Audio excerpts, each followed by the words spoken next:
والذي أنزل إليك من ربك الحق ولكن أكثر الناس لا يؤمنون. سورة رعد چې د دې خلاصه پرون ذکر شي وا او د مخکې صورت سره ربطونه هغه ذکر شیو. خلاصه او نچوړی داو چې په دې کې په دلیل عقلی او نقلی سره اثبات د توحید شوی او رد پکې د نبی د شرک په دعا او په هغه باندې دلیل عقلی او نقلی سره تنبیحات ذکر کول او مثالونه وسره ذکر کول او جوابات ذکر کول په شبهات د منکرین او په صداقت د رسول الله صلی الله علیه وسلم. او بیا موږ سلور دعوی ذکر کړی وی چې په صورت کې سلور دعوی دي.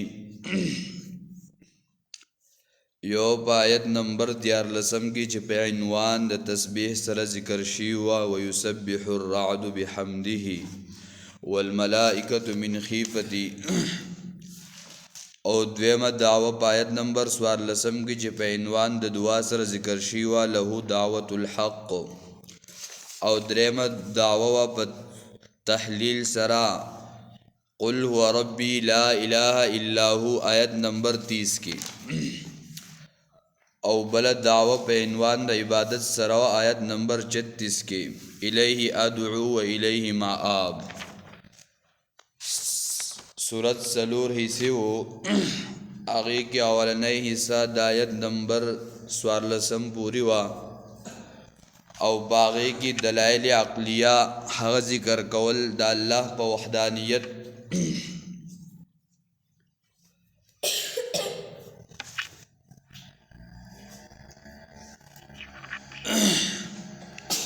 په قرآن کریم کې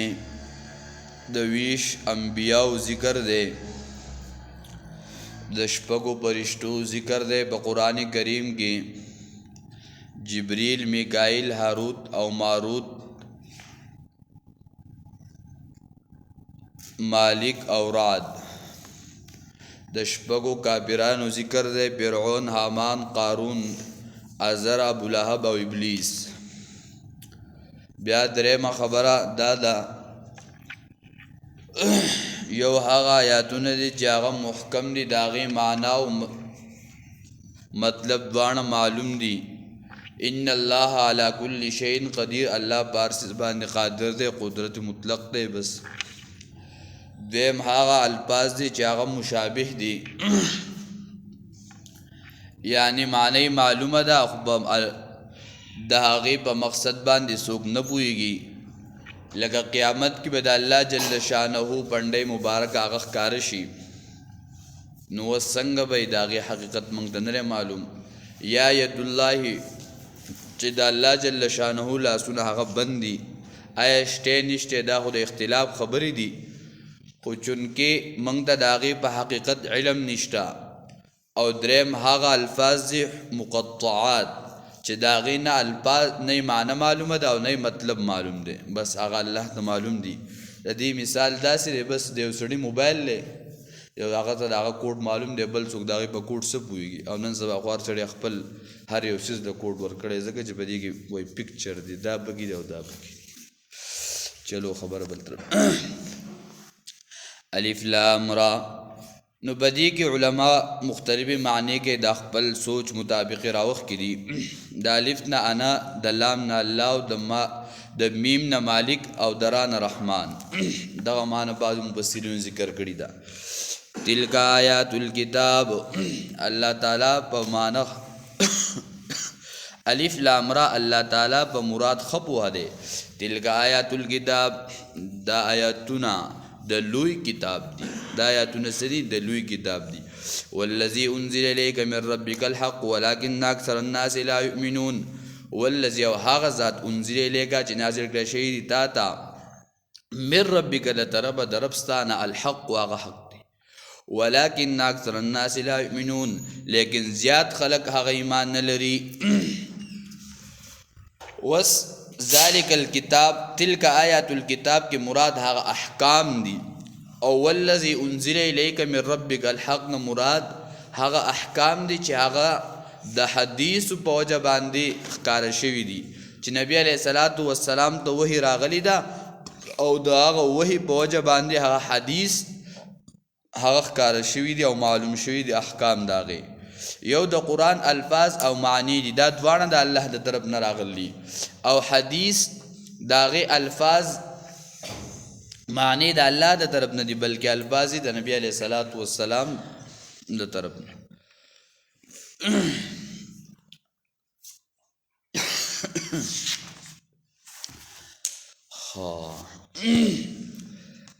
بعضی وایي چې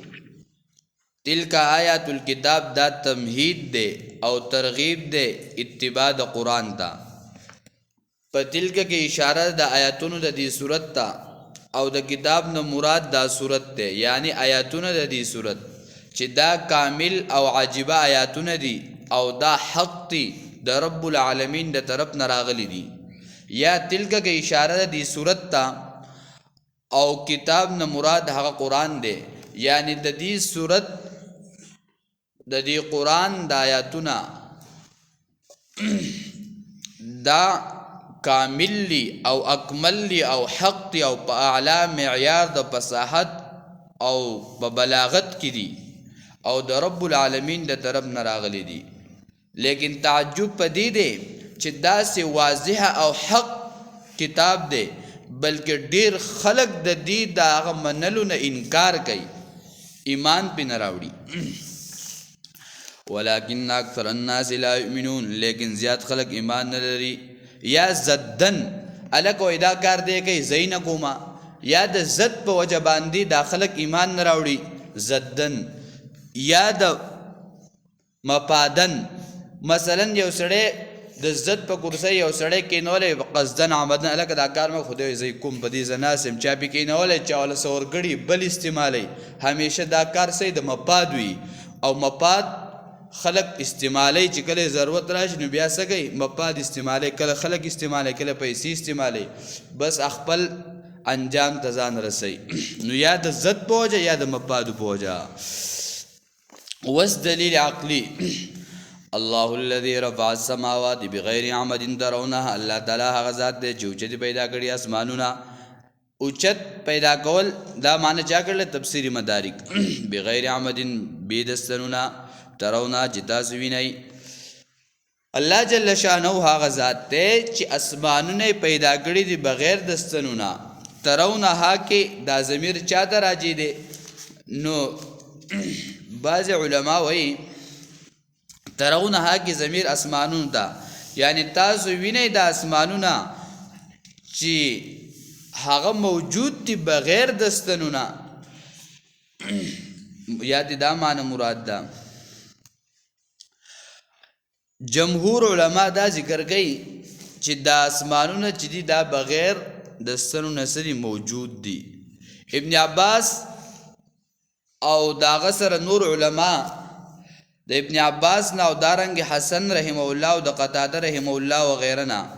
هغه وایي چې د دې لپاره ستنشته خو من او تاسو ته نخکاری امام رازی رحمه الله تحقیق داده چې دا بغیر د ستنو دا اسمانونه دي زګه بدی کی اشاره د الله قدرت ته ده او اسمانونه د الله تعالی په قدرت سره قائم دي چې هغه پسترګو نلیدل کیږي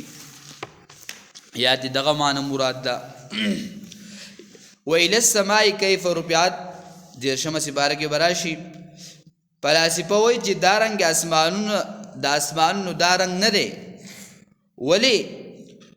زګه چې لپاسی نه تیاره ده لاندې د ستورو رڼا ده نو دا خلط مل شوي ده او د دې نه رڼا څه راوتې ده شنه راوتې ده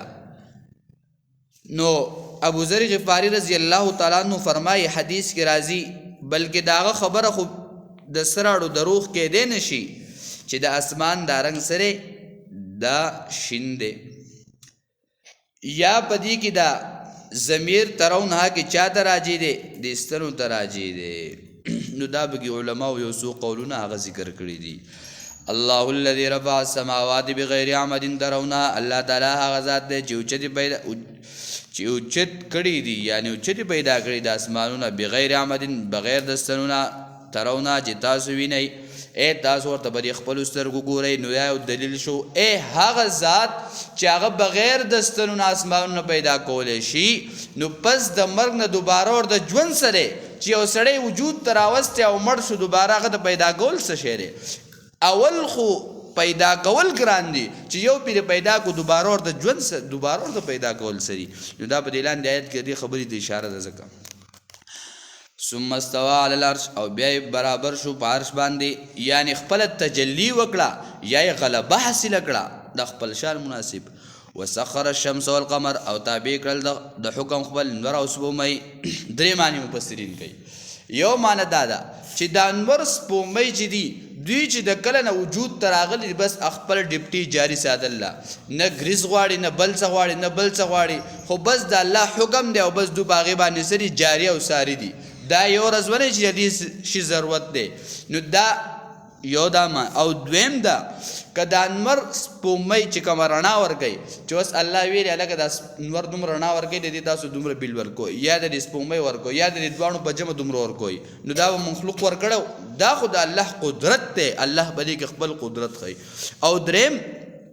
چې داسې خلق موجود دی چې د خپل طاقت مطابق د دې انور نه څه کوي د دې رڼا نه پیدا اخلي لکه بخا به خلک وایي هلکه اوبه مک د انور ته د انور له څه ورکوي تکلیف ورکوي هلکه دا شلمه کو انور له تکلیف ورکوي خو هغه وخت کې جهالت وس عقل سوچ علم دا راغی نو وس وګوره خلکو دې څومره پیدې واغستې سولرې به کور ولګولې بس بجلۍ تارونه یې کټ کړل خبره یې ختمه کړه نو د انور څومره پیدې ورکړي خو پخوا جهالت نو خلکو به څه وي هلکه اوبه ورته مک دی انور ته تکلیف دی دا شی ورته مک ده